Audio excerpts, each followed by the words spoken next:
नाज़रीन, उम्मीद है कि सारे तुसी खैर नाल होवोगे। क्या तुसी कदी सोचा कि पाकिस्तान क्यों बनाया गया? ਉਹ ਨਜ਼ਰੀਆ ਜਿਹੜਾ ਪਾਕਿਸਤਾਨ ਬਣਾਉਣ ਦੀ ਬੁਨਿਆਦ ਬਣੀ ਉਹ ਸੀ ਦੋ ਕੌਮੀ ਨਜ਼ਰੀਆ। ਇਹ ਸਾਰਿਆਂ ਤੋਂ ਪਹਿਲਾਂ ਸਰ ਸੈयद ਅਹਿਮਦ ਖਾਨ ਨੇ ਪੇਸ਼ ਕੀਤਾ ਸੀ। ਉਹਨਾਂ ਨੇ ਵੇਖਿਆ ਸੀ ਕਿ ਮੁਸਲਮਾਨ ਤੇ ਹਿੰਦੂ ਦੋਵੇਂ ਵੱਖਰੇ ਵੱਖਰੇ ਨੇ, ਇਹਨਾਂ ਦੀ ਸਕਾਫਤ, ਇਹਨਾਂ ਦਾ ਰਹਿਣ ਸਹਿਣ ਬਿਲਕੁਲ ਇੱਕ ਦੂਜੇ ਤੋਂ ਮੁਖਤਲਿਫ ਹੈ। 1857 ਦੀ ਜੰਗੇ ਆਜ਼ਾਦੀ ਤੋਂ ਬਾਅਦ मुसलमान बिल्कुल ही पीछे हो गए सन, सियासी तौर ते भी, माली तौर ते भी, सकाफती तौर ते भी, तलीम विच भी पिछे सन।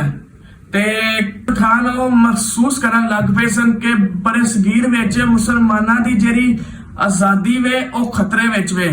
1930 विच खुतबा अलाहाबाद दे दौरान लामा इकबाल ने भी साफ कह दिता सी कि मुसलमान ते हिंदू दो अलग कौमां ने, इन्हां दा वखरे वखरे मुल्क होने चाहिए ने।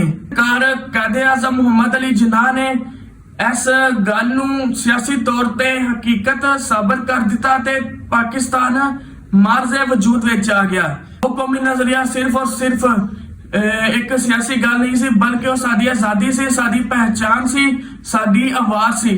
अगर तुहानू अज दी वीडियो पसंद आई होवे ते मेरे चैनल जाके सबसक्राइब करो। मिलदे हैं अगली वीडियो विच।